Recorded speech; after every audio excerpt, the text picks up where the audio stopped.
Start. इस जीवन को दार्शनिक सुकरात द्वारा एक अद्भुत जीवन के रूप में परिभाषित करते हुए इसका नमन किया गया है, पर इसलिए नहीं कि यह जीवन चमत्कारी है, इसलिए कि जीवन का हर पल अपने आप में बड़ा अद्भुत और अलौकिक है।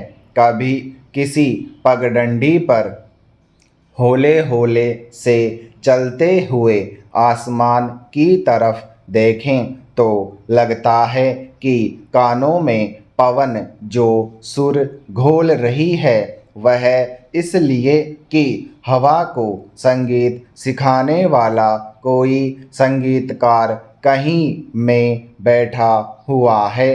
कभी किसी नदी के किनारे पर सुकून से कलकल को सुने तो ऐसा महसूस होता है कि नदी गुनगुना रही है और इस तरह बादल ने खुद उसको सजाना स्वीकार किया है। अरबों का भवन कभी नेस्तनाबूद हो सकता है, पर काले भूरे घनन घनन करते मेघ हमेशा रहेंगे।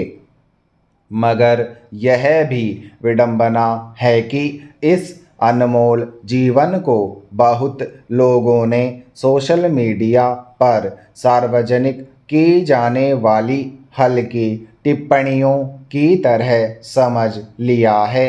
सनसनी, बेचैनी, खलबली ही जीवन रेखा बन रही है, मगर कोई हाथ पर ताली देने वाला नहीं है। सब बात करते हैं, फिर भी कोई किसी से जुड़ा हुआ नहीं है।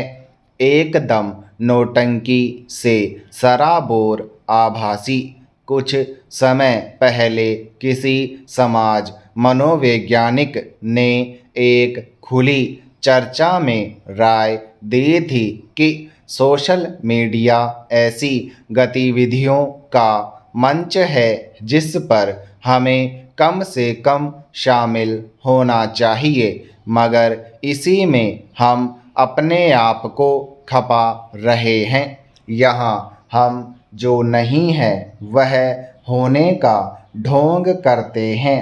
इस ढोंग के संदर्भ में ही मनोवैज्ञानिक कार्ल रोजर्स ने लिखा था कि भले ही मानव की औसत आयु बढ़ रही है, पर छल कपट और ढोंग के कारण वह हर पल मर रहा है। रोजर्स की लोकप्रिय किताब ऑन बिकमिंग ए पर्सन आडंबरों से परे कुदरती होना सिखाती है।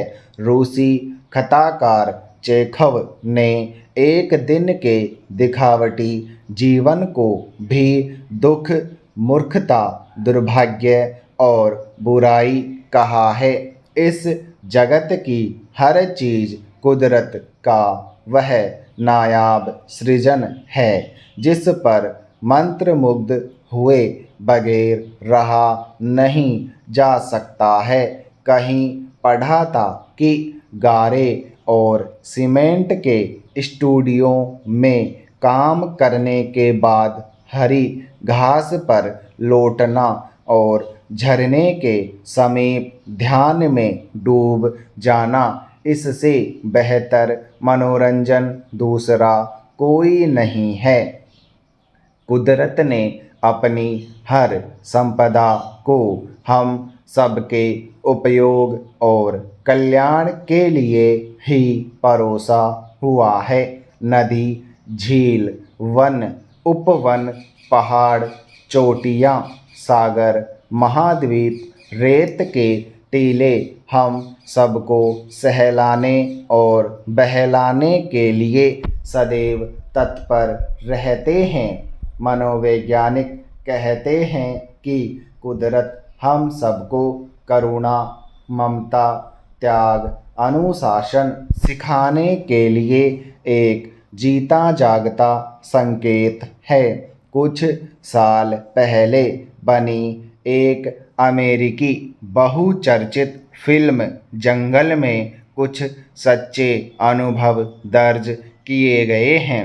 उसमें पल पल कुदरत यही कहती है कि मैं हमेशा तुम्हारे साथ हूँ। जब जंगल में विचरने वालों का सामान ही नहीं, शरीर भी लुंज पुंज हो जाता है, तब भी कुदरत कुछ न कुछ सहारा मुहैया करा ही देती है। यहाँ तक कि एक युवक कुछ दिन घनघोर जंगल में अकेला पड़ जाता है तो एक मित्र के रूप में एक आदिवासी युवती उसे मिल जाती है। दोनों ही एक दूसरे की भाषा नहीं समझते, मगर संवाद चलता रहता है। यह कुदरत का ही कमाल था कि उस युवती रूपी दोस्त के कारण वह युवक अपना मानसिक संतुलन बनाए रख पाता है। संदेश यह है कि चिंता करनी चाहिए, भले ही चिंता के साथ उम्मीद को सहेज कर रखा जाए। अपने आसपास सबको खूब प्यार करना चाहिए, सबके लिए मेहरबान होना चाहिए, ताकि दयालुता हम सब में से छलक छलक कर गिरती रहे। तभी पल पल को जिया जा सकता है। इन सब से एकदम उलट यह अजीबोगरीब मशीनी जीवन तो हमको उम्मीद नहीं देता, बल्कि ताबड़तोड़ स्पर्धा करके हाँफ हाँफ कर दिन काटना सिखाता है। यानी कुदरत के हर जीव हमारे दोस्त हैं। अप्राकृतिक जीवन शैली को त्याग कर हमें कुदरत की महक को आत्मसात करना चाहिए। कुदरत में बहुलता है, पर जटिलता कतई नहीं है।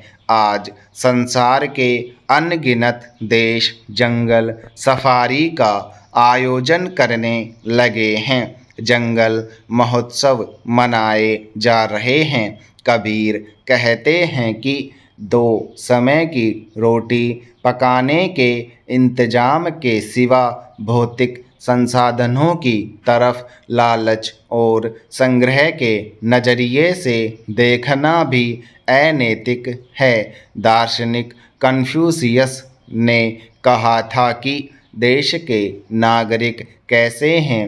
कोई यह जानना चाहता हो तो उनका कुदरत के प्रति लगाव और जुड़ाव देखे।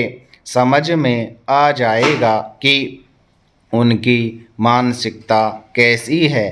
कहते हैं कि जिसको कुदरत से प्यार होता है उसकी सोच ऊंची होती है, भाषा भी सुसंस्कृत होती है।